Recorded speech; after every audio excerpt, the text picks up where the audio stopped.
Right. I think we're live. I think so too. I don't see it though. Oh, there we go. I did it right. You did. Yay. Whoop, whoop. I'm gonna share it as a watch party. Okay. Welcome to the drive. Welcome. Coffee cheers, Brenda. Doing our coffee at home. Coffee cheers.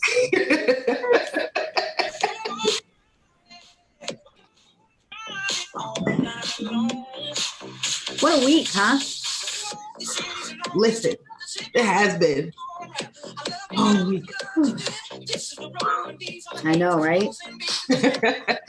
I'm doing lots of that this week.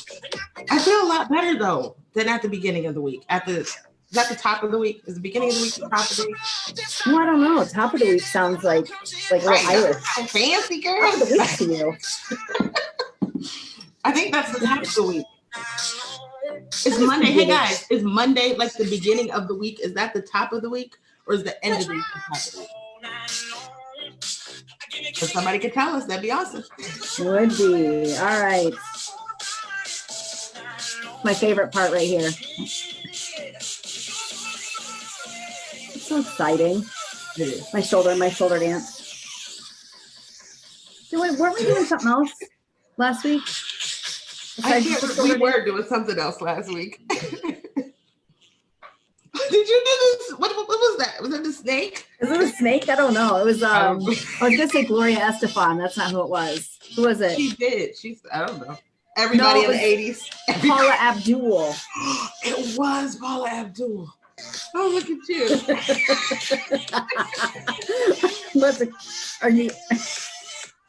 All right. Is that our new intro? Is that our new intro? Maybe. Yeah, we could do that. Yeah, when we're working remotely. Welcome, everyone. What a crazy week, huh? How are you doing, Brenda? I'm good. Yeah. I think I am right now. I feel a lot better this morning. I had a really good morning before we got started on here and all that. I don't mean before we got started on here. Now it's not so good. Now it's not so good now that we started. No, but Brenda's usually our tech person, and I had to do the whole go live thing this morning, and I did it. That's why we're a little late. And you did a great job. And I had to do this a lot. I did a great job. I think I was yelling at myself, and then I was like, oh yeah, we're about to teach on how to stress less. Maybe I should stress less. Maybe I should let go of perfection. Right. I think that's what you said. It doesn't have to be perfect. I know it doesn't have to be perfect. I'm not trying to be perfect. I'm gonna sip my coffee. Try to be perfect. Try not to be I don't know what I said. I think I might have said cluster kind of show. Something else. Oh, is that what I said? No, I didn't. No. All right. You don't have to tell on me. Sorry. At least we didn't slip up and do it like on air. Right. Didn't I do it like on air one time? Like the second episode. So. I feel like you were repeating something though. I was, but it was a total F-bomb. So even just, did you see the look of panic on my face? I was like, don't. Like, oh my God, you said F-bomb. No. Like one of my kids. Okay, let's get started. Let's do that, but before I'm gonna try. Well, okay, so I'm gonna do the little share screen. So do you want to tell people while I'm trying to figure out the tech, because I can't multitask the way you can. I got it. Always impressed with your multitasking. I can only focus on one thing at a time. I got you. So if you guys don't know, then all this week at noon, we've been presenting a comprehensive training that we put together regarding resiliency and stressing less in the workforce. We'll kind of get into the specifics of who we are in the presentation, but we are managing partners of SYLC Consulting, and we specialize in emotional intelligence and stress management. So we put together this workshop, and we've been presenting it all week. We created a special edition for COVID-19 and the stress that we're feeling around all of that. So we decided to do this training on the live today so that we could get it out to more people. So it does say resiliency in your workforce. Well, guess what? Everybody's the workforce. So you guys count too. And we can, these tips that we give, these strategies that we give, they can be utilized in our day-to-day lives. So we just want to present this to you. So today's episode will be a little bit longer than usual, but it'll be well worth it. I don't know that it will be, because we went about 45 minutes before, and that's what we've been doing. So we have. I would encourage you to share this. I'm sharing it out right now. I would encourage you to share this. We promise to be family friendly. So if you want to bring teenagers into this, it might be a little over the head of little kids, but if you do want to share that out, I think there's some tips that you can use, not just for this, but beyond all of this. So, we're very excited to share these tips with you. We are. So I have to ask Brenda, because again, I'm a little technologically challenged sometimes. When you see my screen, can you see where I'm moving around that little thing? No, we cannot see that, because I'm watching us on Facebook too. Oh, okay. And so it's just you can't in the little corner. Yeah, but also I don't know if we can change like the view options, but we're only getting like even when I'm talking, it's just you. So you change that. And I don't want it to have it on you. You know how you can have like a blank stare when somebody else is talking, not you, but all of us like have a blank stare when somebody else is talking. So, oh no. Yeah. It's switching back and forth. It's a little bit weird, but we'll be fine. Okay. So it's going. Okay. Sounds good. Well, let you do this. To start out, when we created this program, it's part of a series called GRIT, which is Growing Resilient, Impactful Teams. And all of these awesome organizations were sponsors for that. So it's the County of Summit ADM Board, AUI, who is actually sponsoring us presenting this training, Summit County Community Partnership, Akron Community Foundation, and the Greater Akron Chamber. We just want to say thank you to all of you for recognizing how important it is that we all be more resilient. And this was an amazing series. It was a 4-part series. We were fortunate enough to present in the second of those series. And then we had Dr. Savitsky that presented the first. We had Michelle Kreidler. What's that? Tough act to follow. Right. And then Michelle Kreidler, who came in, who's a therapist, a local therapist. And then the last one we were planning was going to be a panel. And of course, that we have to either postpone or cancel that. So this is something that, can go. Or it might be online. Remember, we might do it. Oh, yeah. We talked about doing that too. So, we'll send out information about that, but it is just amazing that we have these types of organizations that realize, and the attendance was just amazing every single time. And yeah, it was fantastic being a part of that and the planning committee. So for those of you that don't know, I'm Kat Hoyer. I'm the creator of Steer Your Life Coaching, the STEER model, and one of the managing partners of SYLC Consulting. And we'll talk a little bit more about what we do, but I'm Kat. And I am Brenda Colter. I'm the other managing partner of SYLC Consulting. And there we go. Oh, and no, that's okay. Oh, it's all you're good. like, and what else? What else do you do, Brenda? No. Well, most people know us, so it's all good. Right. But so what we're going to cover today, we mentioned this is a comprehensive training. So we're seeing a lot of little bits and pieces, and we're putting out bits and pieces, but this one is really comprehensive. We have combined 2 of our workshops, which is the resilience workshop and then our stress less workshop, and kind of made it fit all of this. So we're going to talk about what stress is. We're going to talk about the brain science behind stress, how to steer your thoughts and emotions. So for those of you that have not been introduced to STEER before, you're going to be now. And these are practical strategies that are going to help you manage your stress during this time and beyond. So these are all things that we have shared throughout, but we're just having them fit this time as well, but they'll stay with you.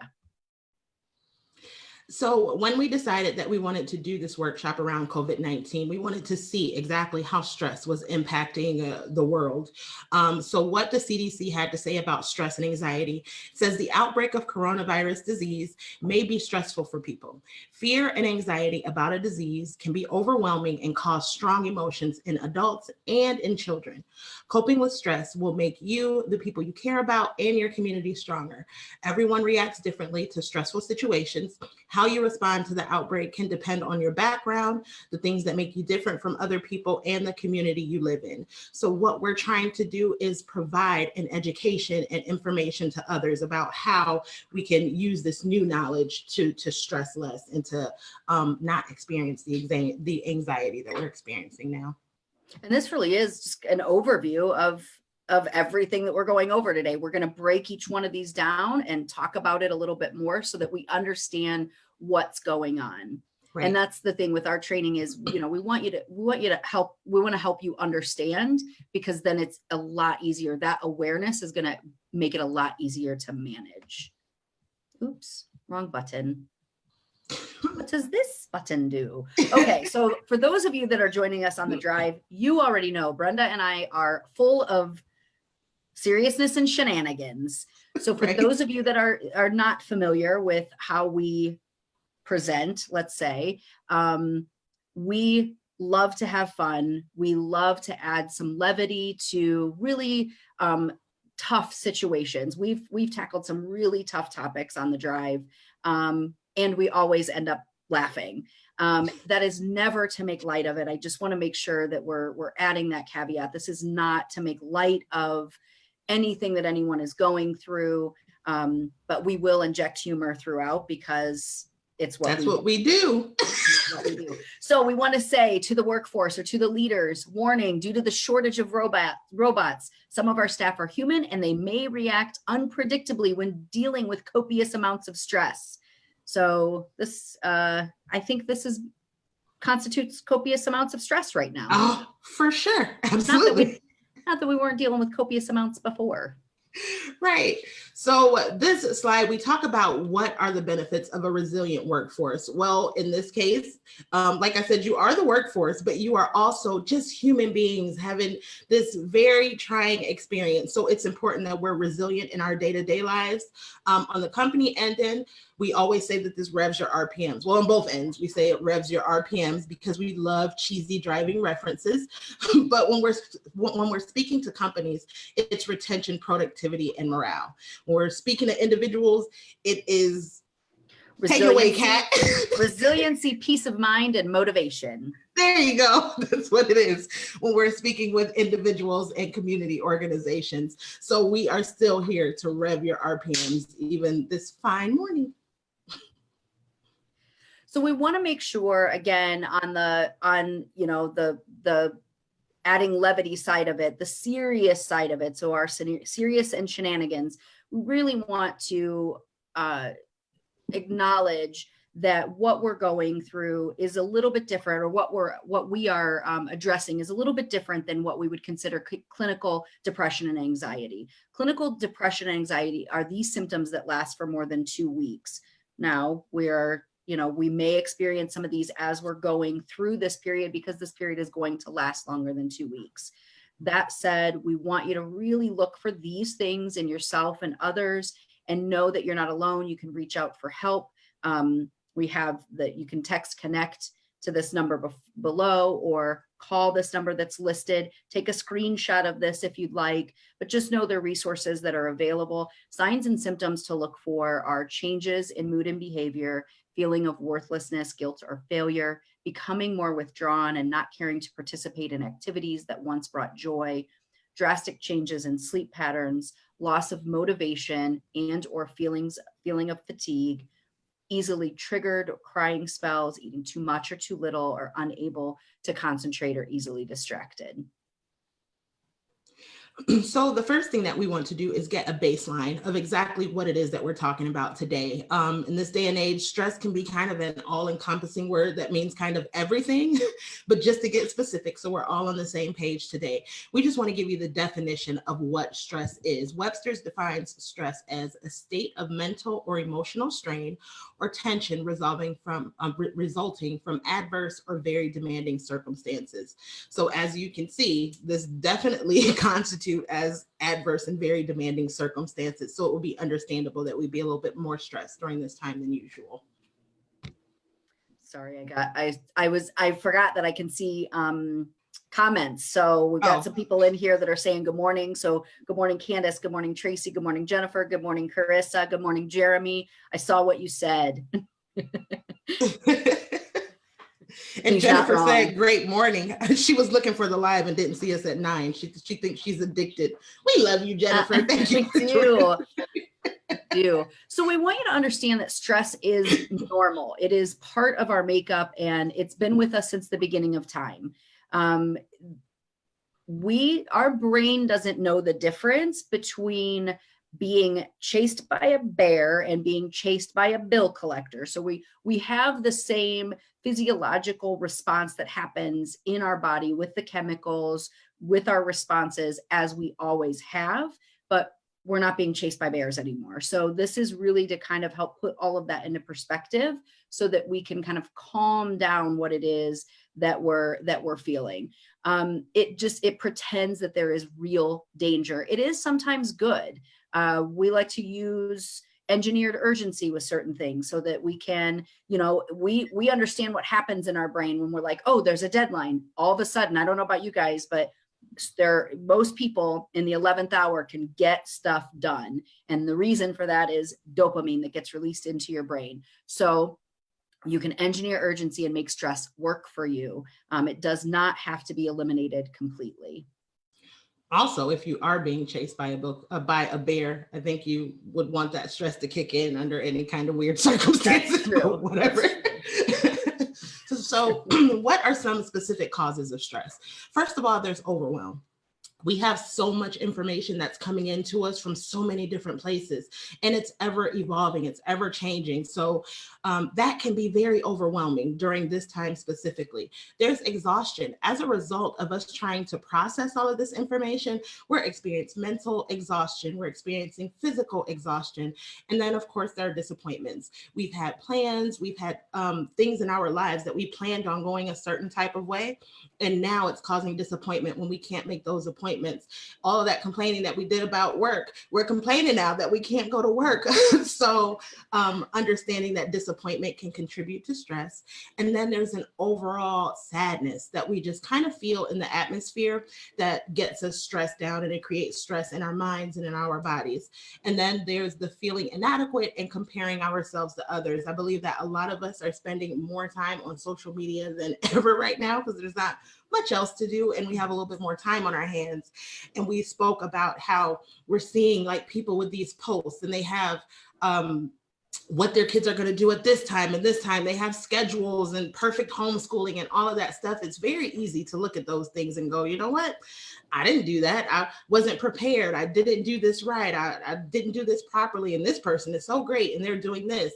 We want to make sure that we're not doing that. And also, if you really want to utilize that in a productive manner, take those people's schedules and then apply them to your own family. And then you didn't have to do the hard work.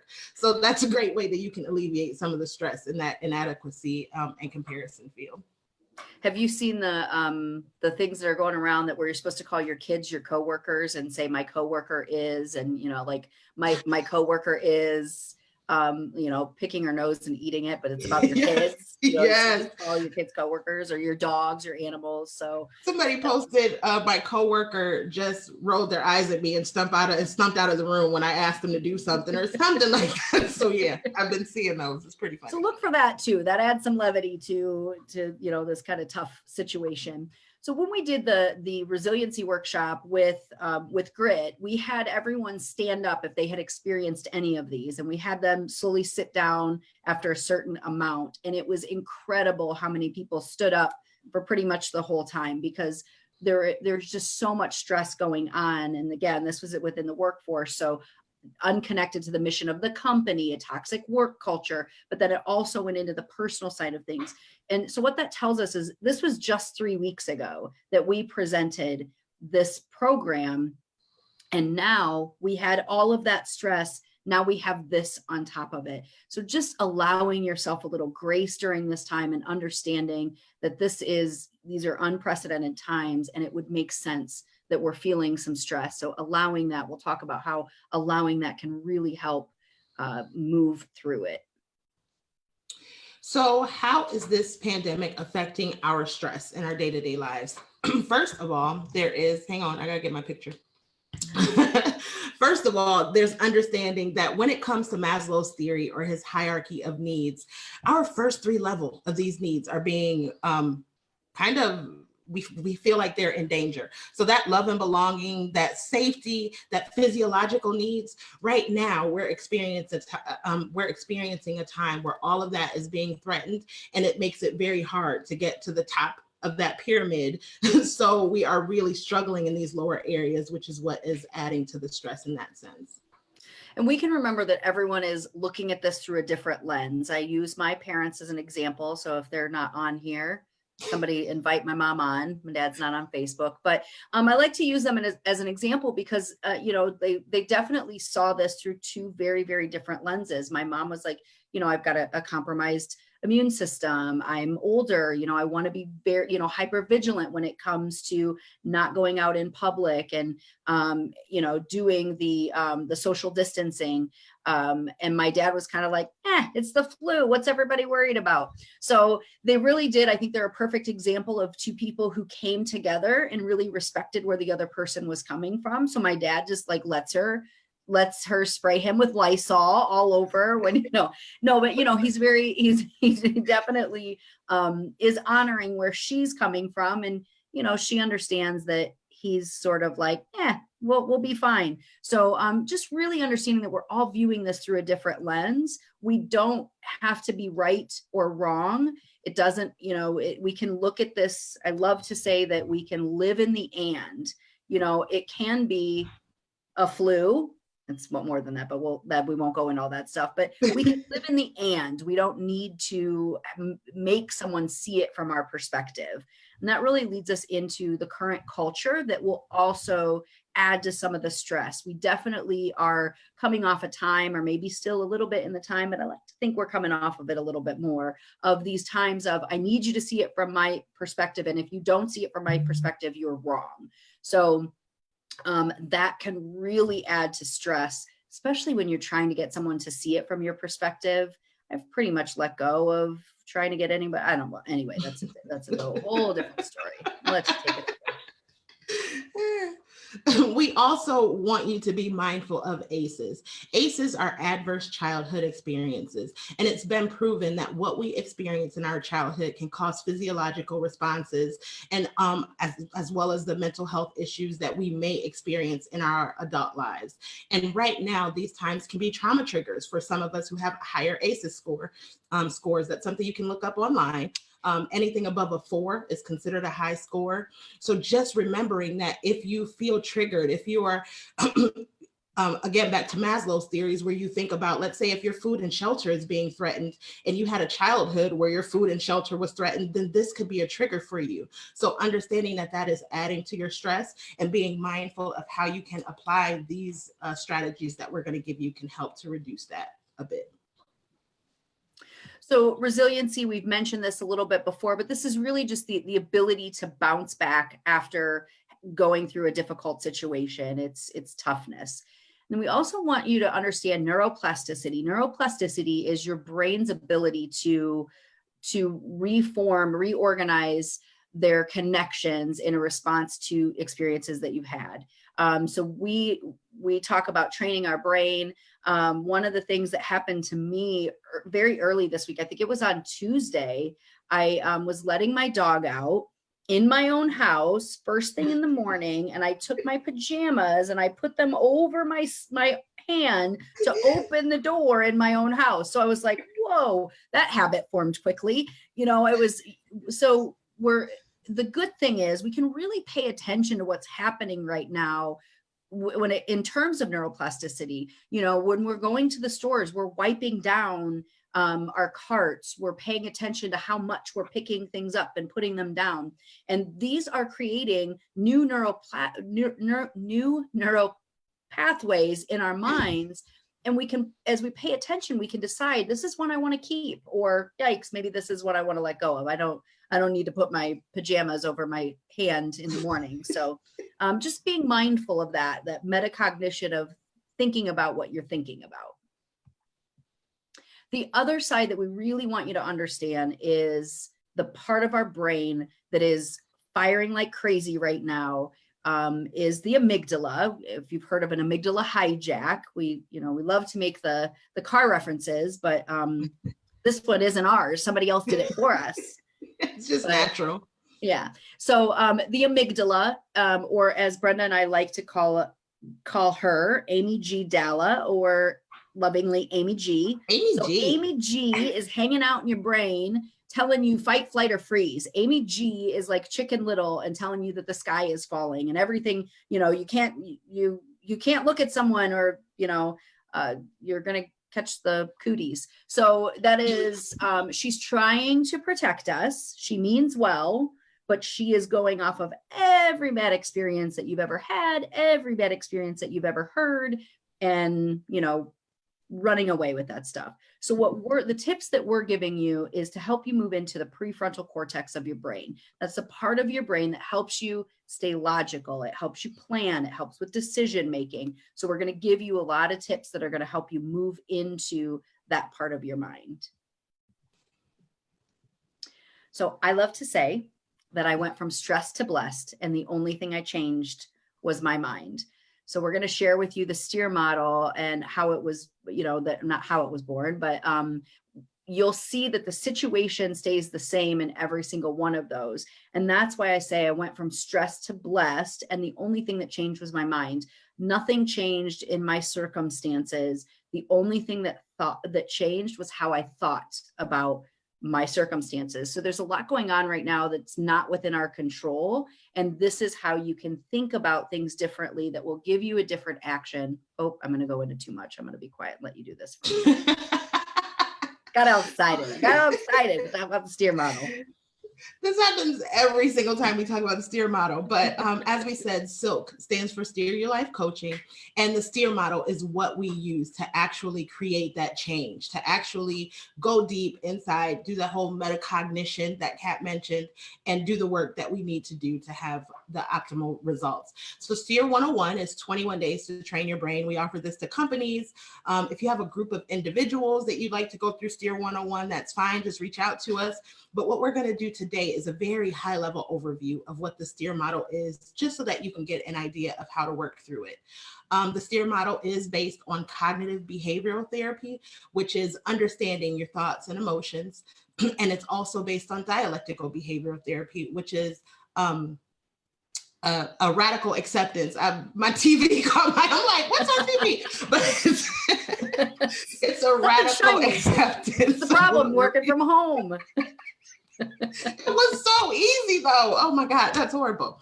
But dialectical behavioral therapy is a radical acceptance of how we feel. So you'll see how both of those things tie into the model as we move through it. But STEER stands for situation, thought, emotion, execution, and result. And the reason that those arrows are like that is because the concept is that one of those things affects the next. So we'll get into how you can actually change your thought processes. So we call the thoughts, emotion, and executions part of STEER the crossroads, because that's where we're making the change. So as you work through that part of the model, the first thing that you need to remember and need to know is that thoughts are optional. While Amy will toss us all in your mind and it just happens, there is a way that you can decide that you no longer want to think in that way. And since your brain is going to think anyway, you can choose to think on things that are good instead of the things that are not. So thoughts are definitely optional. Thoughts and emotions are temporary. The reason why this is important is because we want you to realize, let's say, for instance, something that happened last week. If you had something that happened last week that upset you or frustrated you, and you think about it this week, you're not likely to have the exact same response to it. You may still be a little bit annoyed, but you're not likely to have the exact same response that you had in the moment. So remembering that that is a temporary feeling, and that thoughts and emotions can't actually hurt us. This helps in that sitting with your emotions. And as we talk about this, the dialectical part of it, you need to really understand that the thoughts and emotions cannot hurt us. So it's important to sit with those. And the best part is that we can change our emotion if we change the thought that's attached to the emotion. So our execution is a direct result of the thoughts and emotion. So we can change the thought, the result, if we change the execution that leads to it. So this will all start to make a little bit more sense, but just remembering how one thing affects the next, and changing that thought can be the catalyst to create much better outcomes and way less stress. This is a very high level overview of what we take 21 days to go through with people. And, right. And we do this online. You know, we have an amazing online group right now that we're working with, that we just came off of SEER 101. So this is stuff that we do online with people all over the country, all over the world. Actually, we've had people learn. I was gonna say all over the world. Did I say actually 137 times like I did? I don't think you did. I don't think you did. I don't know. I don't hear, but I think you did. I think you did good. We want you to give yourself permission to be okay. And this is really, we mentioned that AUI is the sponsor of this. And when we were working with Chrissy Myers on this, she had said that this was one of the things that was really important for her to get the message out, because the community that she works in and is highly involved in, her clients and friends are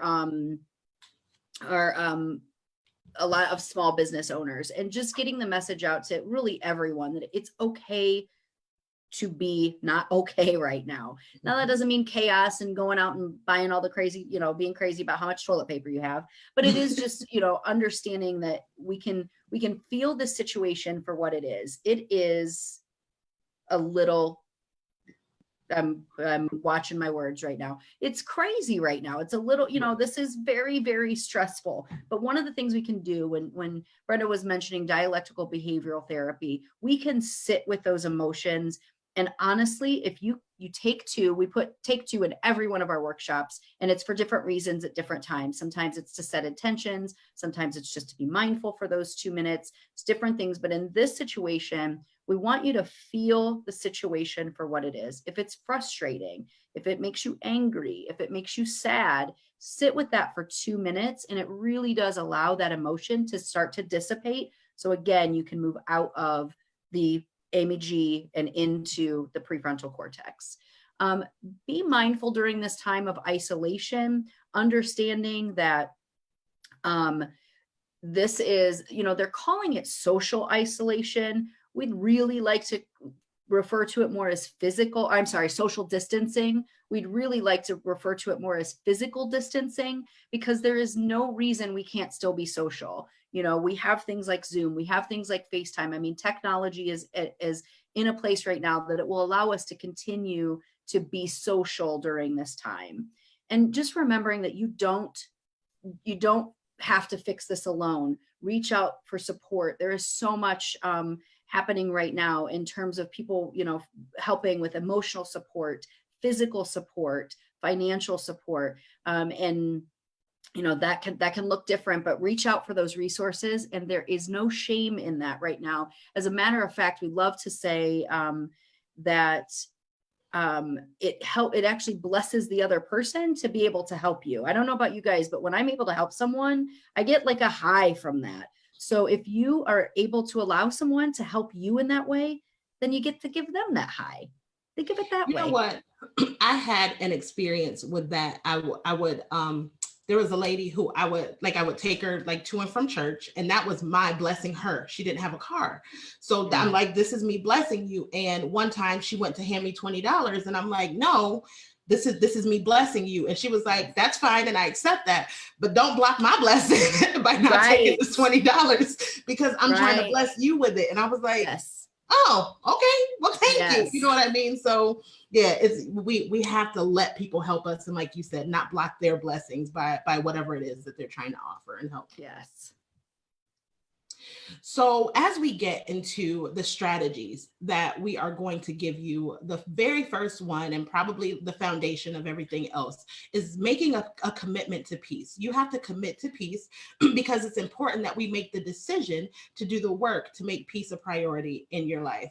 And I want to drill in on a few specific words: decision, work, and priority. This denotes the fact that there are things that we actually have to do. Peace, unfortunately, does not just fall out of the sky. If it did, then we wouldn't be in this predicament or in the predicaments that we were in before. We wouldn't have jobs. Right. Well, that's true. We would not have a job. So we want to give you the tools that you need that will help you make this work a little bit easier. And we can steer our thoughts from a place of fear and anxiety into a place of peace. And that's what these strategies are going to show you how to do. So one of the other ways that could help you eliminate, or not eliminate, we're not eliminating stress, reduce your stress, is to stay present. Focusing on the present allows us to engage the part of our brain that helps us make logical choices. So this is something that we can really remember during this time that's going to help. Remember that concern is a natural response to uncertainty. These are very uncertain times, and it makes sense that we would be concerned right now. When we move into worry, that's rumination without resolution. So we are kind of spinning our wheels, another driving reference. Oh, we got spinning. And another workshop too. That's right. Spinning, overthinking. That's one of our workshops. So,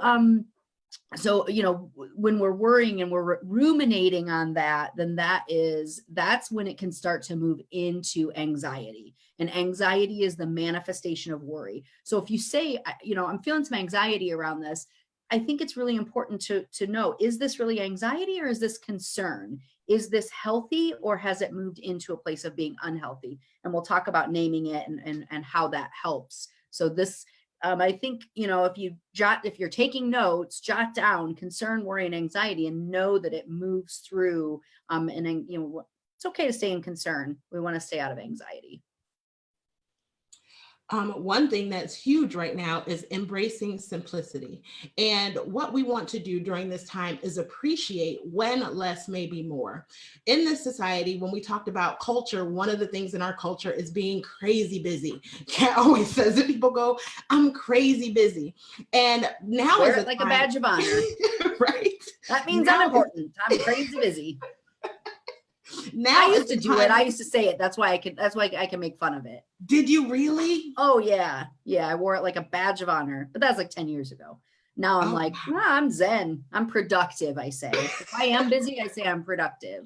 Anyway, that's better than being crazy busy. I'd rather be productive than, I think it was Denzel Washington who said, don't confuse movement with progress. Yeah. Like you can be moving and staying in the same place, but you're making progress when you're moving forward. So being crazy busy doesn't mean you're being productive. So I like that. Exactly. Anyway, we just went so left, but so appreciate. I want to say hi to Kim really quick. Hi, Kim. Oh, sorry. So right now we're appreciating that sometimes less is more. Sometimes less people are more. We'll get a little bit into healthy boundaries and that kind of thing. We need to know when having this less time with people is a really good thing.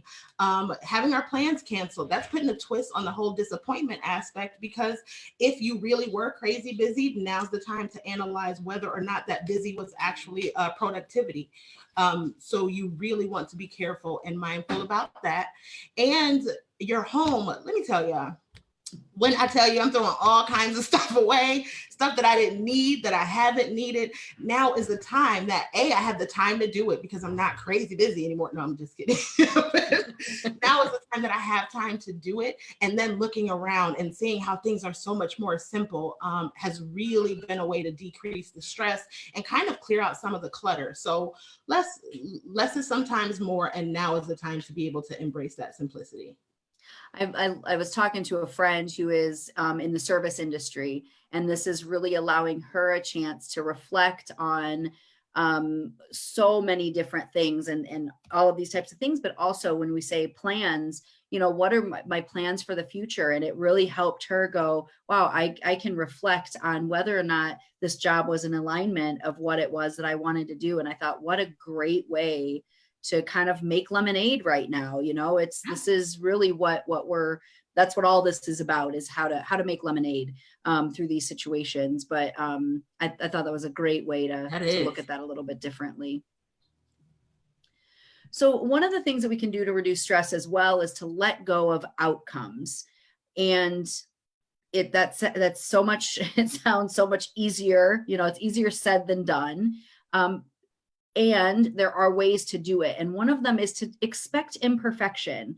My background is in human resources. And as I'm watching my friends, I'm still in the HR community. And as I'm watching my friends in this time, trying to figure out what the heck is going on and how to roll out plans of having this workforce work from home. And, it is a chaotic time. So expect it to be a little bit imperfect. And again, giving people grace for that imperfection.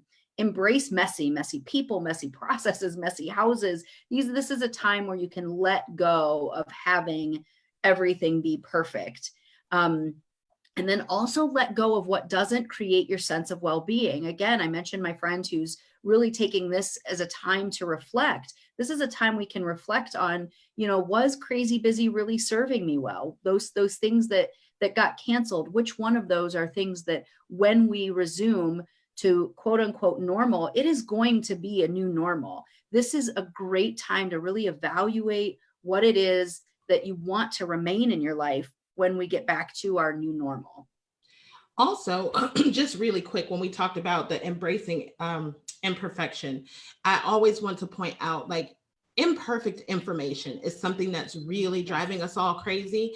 I think that a lot of us are feeling kind of shut out. And I think a lot of us feel like there's a lot of information that we don't know and don't have. But I also feel like information is changing from one moment to the next because we don't know exactly what we're dealing with.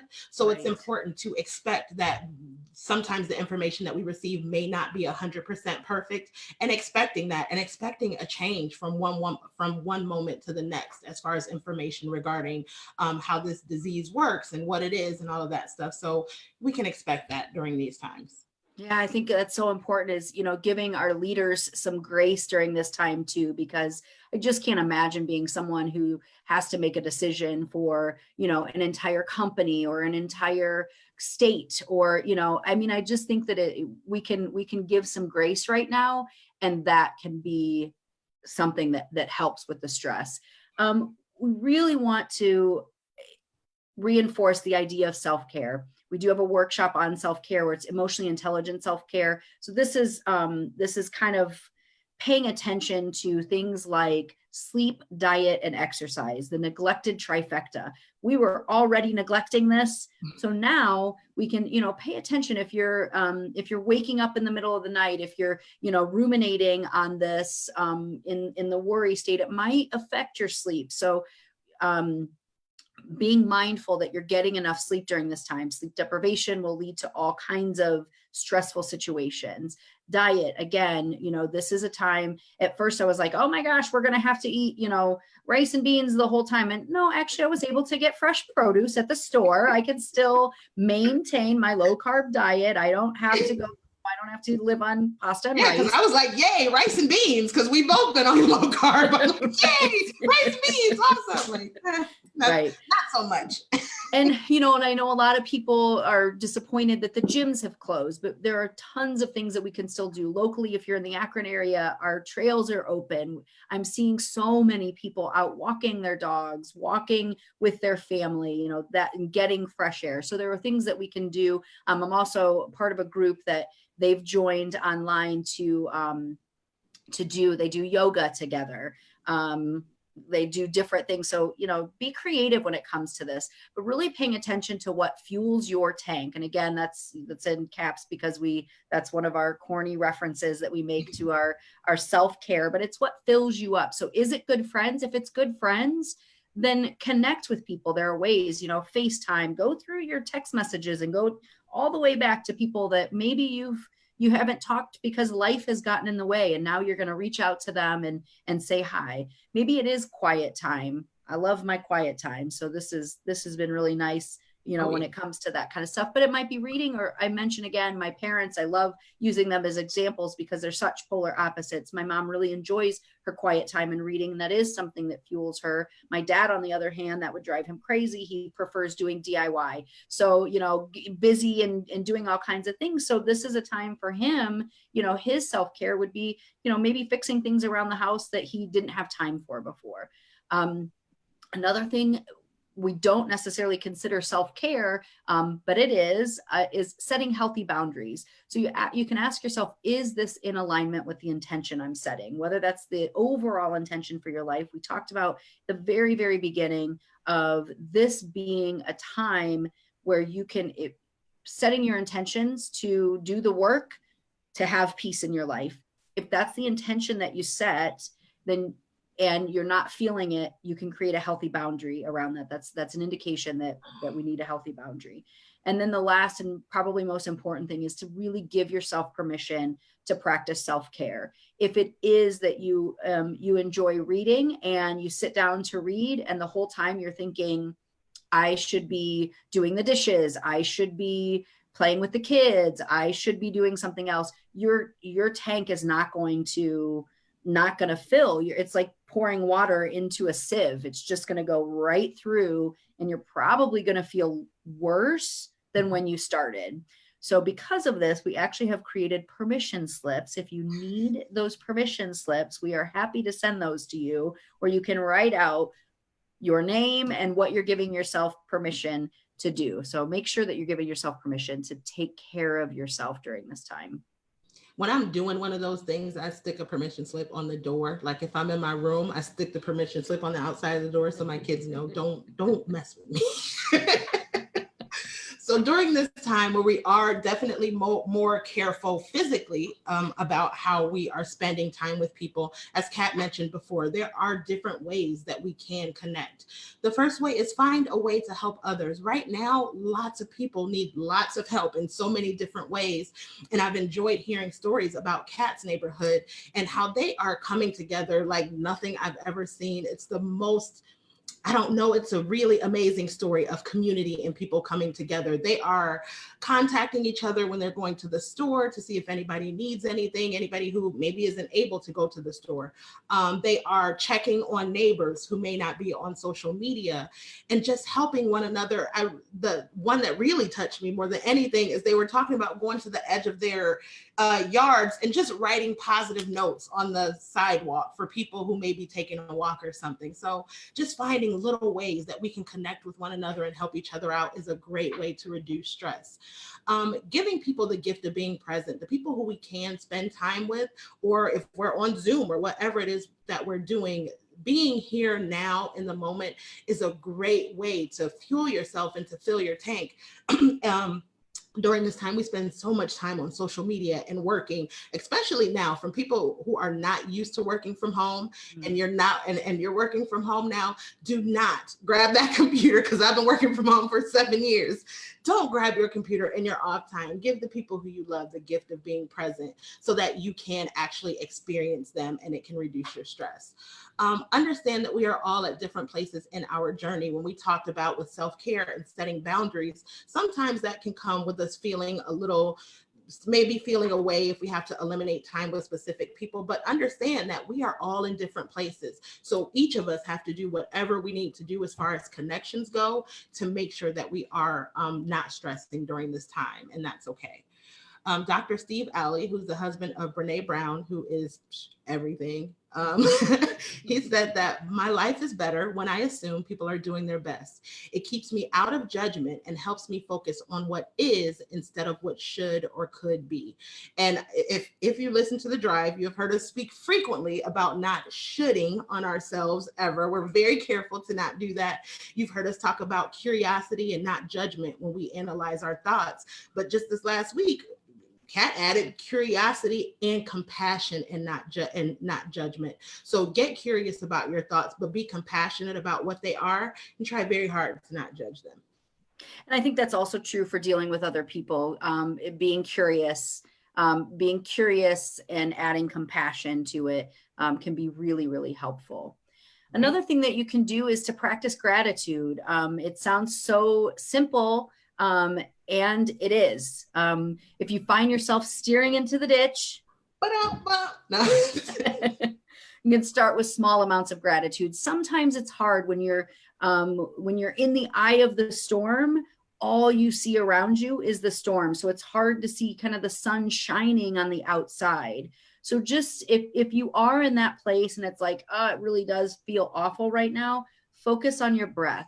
Focus on being grateful for your breath. Maybe move into your 5 senses. Go through each one. I'm grateful that I can see, and maybe name something that you can see. You can smell, you can taste. I can taste this coffee and I'm so grateful for it. And fight the urge to discount anything you come up with. It is really normal to be like, well, yeah, but it's just coffee, or everyone's breathing, or, that kind of thing. So just fight the urge, notice it, and then let that pass. And that's one of the ways that you can fight the urge. And remember that gratitude makes what we currently have enough. And I think right now is a time that we're seeing and just being so grateful for whatever it is that we have, that we do have it. So we want to ask you, are you being mindful or is your mind full? These are very different things. When our mind is just jumbled up with thoughts and we are in that amygdala hijack and Amy is just going crazy, that's when our mind is full. So in order to become mindful, what we can do is kind of walk through these steps. First, become a curious observer. Again, that's the curiosity, no judgment, add the compassion on top of that, and be curious about the emotions that are coming up as a result of the thoughts. It's very important to name the emotion. My example is always myself with this. If you don't name it the right thing, then it's hard to tackle it. So growing up, everything was anger for me. I didn't get sad. I didn't get, you know what I mean? Like everything made me mad, no matter what it was. And I started to realize that it was important that I actually name, if this is sadness, I need to name it sadness, realize that that's what it is so that I can dig in and do the work. So then once you name it, you actually want to sit with that emotion. Notice the vibration of the feeling for a full 2 minutes and then write down what you experienced. When we talk about noticing the vibration of the feelings, for me, I started to realize that once I named the emotion, I realized that different emotions manifest physiologically differently for me. So once I get that physical feeling handled, then that helps the emotion to dissipate for me. So once you notice that and you write down what you experience, you guys know that I'm an avid journaler. I find a way to work that into every single episode. I write down everything, but writing it down just does something to reinforce it. And again, to move you into that prefrontal cortex so you can start actually problem solving. And we do have workshops around mindfulness and we do guided meditations as well. And I think it's important, Brenda, when you mentioned that everything was anger, it felt like everything was anger because you didn't know the names of the different emotions, right? I mean, is that a fair? No, I found a way to get angry about everything. Okay. You know what I mean? Okay. Like if I was sad, instead of just sitting with sadness, like you say, anger is fear's bodyguard, or right. Anger is always sadness's bodyguard. You know what I mean? So instead of being sad and allowing myself to cry or express myself in a productive way, I would just get angry. So anger was like, it would become the emotion, even though that wasn't the underlying emotion. That sounds like a whole drive topic that we could do. It is, because again, if we think about it, it was a result of the ACEs. It was my adverse childhood experiences that drove that. So it was very important for me to get a handle on it in my adulthood so that I wasn't experiencing those. So the emotion manifested, no matter what the emotion was, it manifested as anger. But again, it was because any of that it is based out of fear. We're either based in fear or love. So it is, if it's not based in love, then it's based in fear. And that would make sense through adverse childhood experiences that things would go into fear, because then Amy G is like, remember. Right. And even now I have to be really careful, because initially my initial emotion, now my neural pathway has made it, and I'm still working through it, but initially it's anger, and I have to pause and go, okay, you're not mad. what happened, and then I kind of slow Yeah. down and start to work myself through whatever it is, and I'm like, oh, I am scared. I'm not mad. So Yeah. it's a whole process. But now I don't necessarily have to write it down before I go through it. I kind of naturally steer it in the moment and then go power steering. Oh yeah. Oh yeah. Power steering. Yeah, some power steering. And I think too, I forgot what I was gonna say there. That you, because of the fact that you've implemented mindfulness into your existence, if that knee-jerk reaction is anger, you know now how to practice the pause. That's one of the things that happens when we are mindful like this. And this doesn't have to be like a full meditation practice, although I do highly recommend it. It does help you when you have that knee-jerk reaction to just take a beat, figure out what it is, and then so it's moving out of that. So that's what you're saying. It's Amy G, and then you're able to move into for sure Effie. That's going to catch on. So again, we talked a little bit about perfectionism before, but let go of the myth of perfect. Embrace authenticity, embrace messy, embrace that this is all going to be, kind of a big mess for a little while. And as we're trying to figure it out, we're only a week into this. Things are going to be a little messy. So Brene Brown, we mentioned already, she, one of her quotes is, perfectionism is a self-destructive and addictive belief system that fuels this primary thought. If I look perfect, live perfectly, and do everything perfectly, I can avoid or minimize the painful feelings of shame, judgment, and blame. So that's really when we're paying attention to the fact that we may be trying to avoid some emotions. That's why we like to have you sit with those feelings, because what happens when we try to avoid is that we numb. So we may do things like overeat, overdrink, other things. So we'll go into all that, but that's something that's part of what feeling those emotions and allowing them to pass will help us not be at a place where we have to avoid or numb them. And here's the lemonade from the lemons. Finding the lesson. It's very important when we experience very stressful situations or any stressful situations that we realize that it's important to look for what we can learn. What is the lesson in all of this? We've talked about so much of the positive fallout, understanding how communities are coming together in ways that we've never seen before. And even though we're not physically present with some of the people who we love, I've heard about how some of the relationships are being strengthened. So figuring out exactly what the lesson is behind the positives that we're seeing, and how we can start to apply that to our lives once this is all over, that will get us to deactivate our amygdala and move into and engage the prefrontal cortex. Once you realize exactly what that lesson is, then you can go and start taking detailed steps to make sure that this is now your way of life once this is over. And once we go back to some sense of normalcy, as Kat said, I think that'll be very different moving forward, but this is the work that you want to do during this time to ensure that the differences that you see are positive differences and positive changes. And we just want to thank Christine Peters, who's an HR professional, because she is the one who gave us this for this slide. So at the end of this, we're going to ask you guys for like input or questions or anything. And if you say something good enough, you might end up on a slide. You never know. Good enough. We're not judging though. Oh, I mean, if you say something impactful that we hadn't already thought about, I don't know. I'm sorry. It's all good.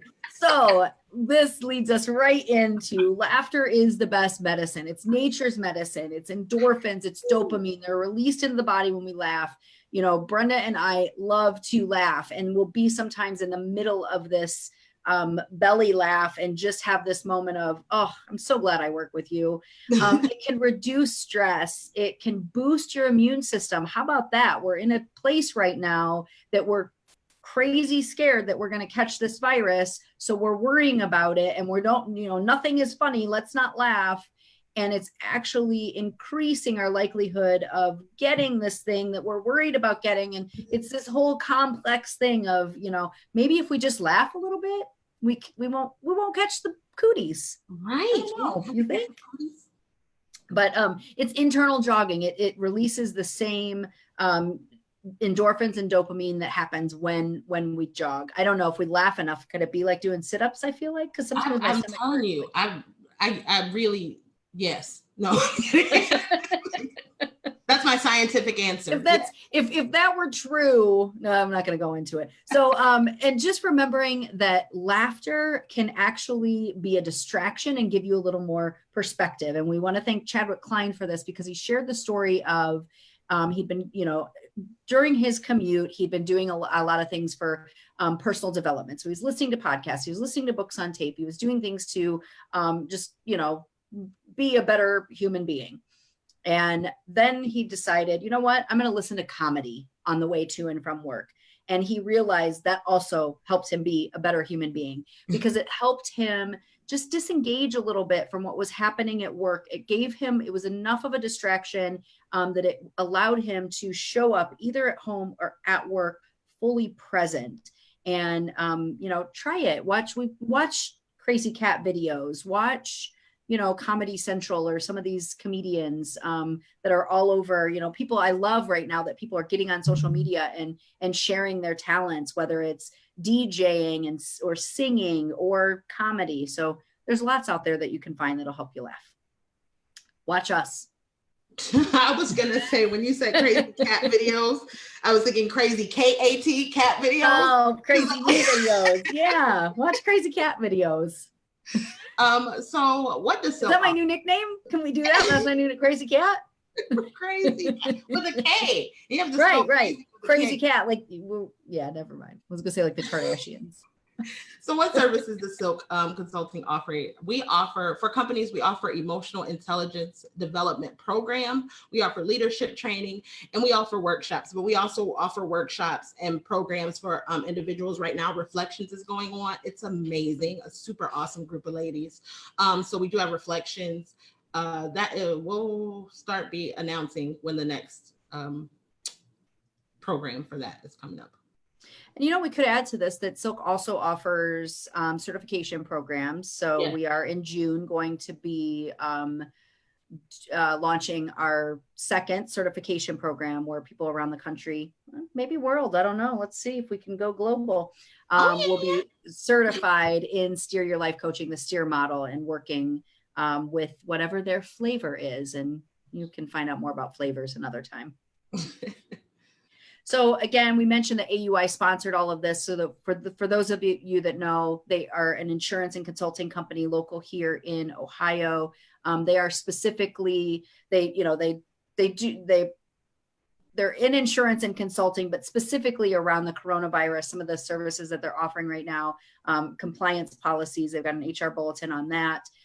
They've got a remote workers toolkit with policies that they've had. But obviously it is coming into play a lot more right now. And then they have an employee letter template that you can use for COVID-19. And we just wanted to share what Chrissy Myers had shared with us. We've been working with this team now for several months, and I think we're 5 months in now? Might be 6. I think we're getting, yeah. So, they've gone through Steer 101. They've gone through the mindfulness, self-care.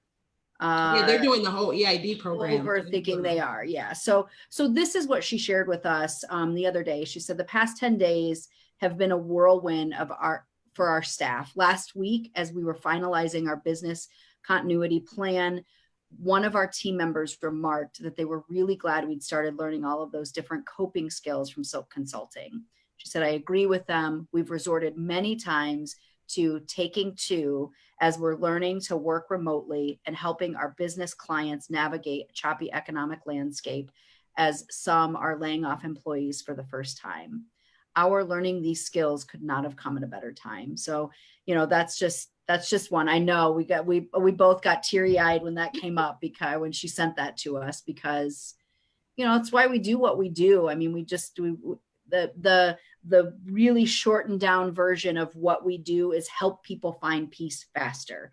Right. And we have a fancy mission statement, but that's really what it boils down to. And the fact that we were able to help this incredible group of people navigate this a little bit better is just so you about to cry. You about to I cry. know, shut up. You do yours. If you are in the local greater Akron area, we just put together a few resources. I literally have to look at the word resources to know what I'm trying to say. Okay. So the YWCA has self-care kits that you can download. It has like a TED Talk and coloring books and all kinds of really cool things. The SBA disaster assistance loans are available to small businesses. The USBG National Charity for restaurants and bars has loans available. Support Local Akron is actually a page that two of our local Akron business owners put together. There are small business listings there where you can list your business, and you can also see a list of businesses that you can support during this time. Free lunch for our students. Akron Public Schools, of course, is doing that, but also Your Pizza Shop has been amazing with getting lunches to the kids every day.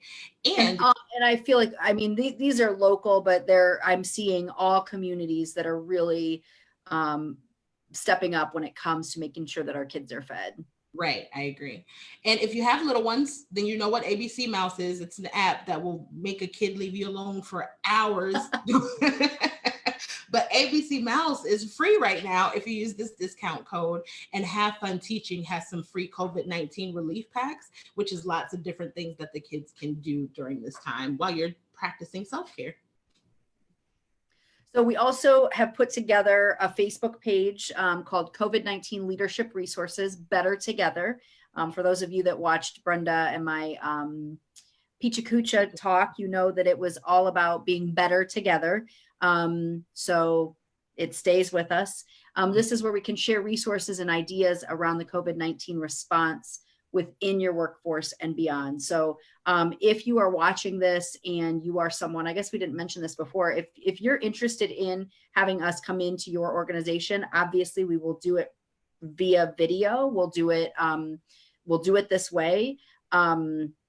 We would love to talk to you about that as well, and bringing these different resources into your organization. Also, we're having a little bit, there's not a ton of resources on this page yet because for whatever reason I cannot access it, so I might just send you this. Oh, there's some issues with I still cannot get to it on my laptop or my phone. So yeah, Facebook has found some, we won't say anything since we're live on Facebook right now. We want to make sure to nice. It's a little funky. Yeah, there were some experiences this week with things. Yeah, we'll just keep going. So what we'd love to know, for those of you, if you're watching this in replay, if you're still here, we'd love to know what your favorite takeaway was from this. What is something that you plan on implementing that you hadn't thought of before, or maybe it's we call it in ADHD Rewired, we call it a reha. So it's not an aha moment. A lot of times we have what we call reha moments where, oh yeah, I remember I knew that once and I forgot. So it can be an aha, a reha, or a haha.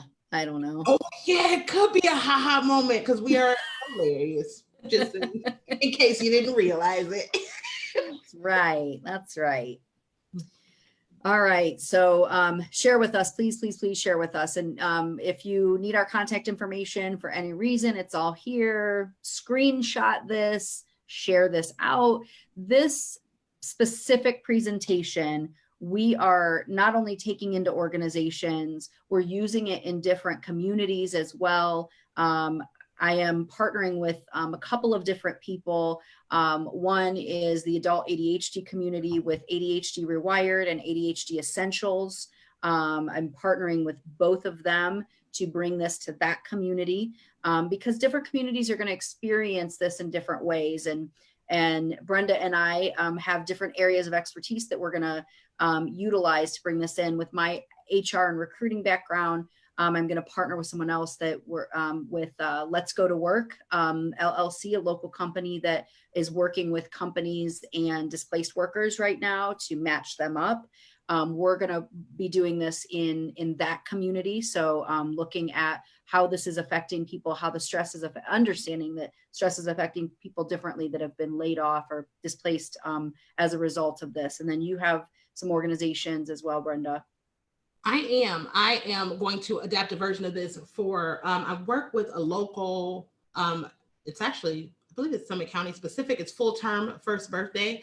They specifically are geared toward working with the community of moms and babies, and the whole infant mortality. We're working to reduce that. So what I'll do is put together a little bit of a different version and address those points, because moms, they're, I was gonna say, stuck at home with their kids. I'm a mom, so I can say it, but it's like we have our kids at home. It can be so overwhelming, everything that we're experiencing, worrying about work, and then all of these added stressors. With the added stressor, I don't know about any of y'all, but my kids keep coming to me with this homework stuff, and I don't have the time nor the capability. I have all the time in the world, so I'm like about that, but I don't have the ability. I don't know this stuff.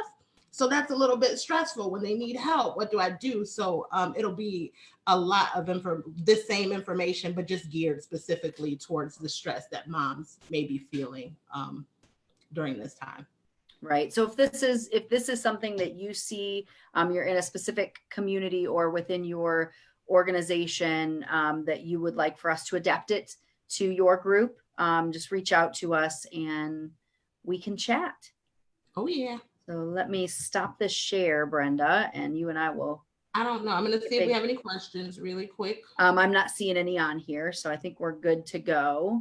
Okay. If you come up with any questions or anything, feel free to let us know. We know we went long today, but this was important to get this out.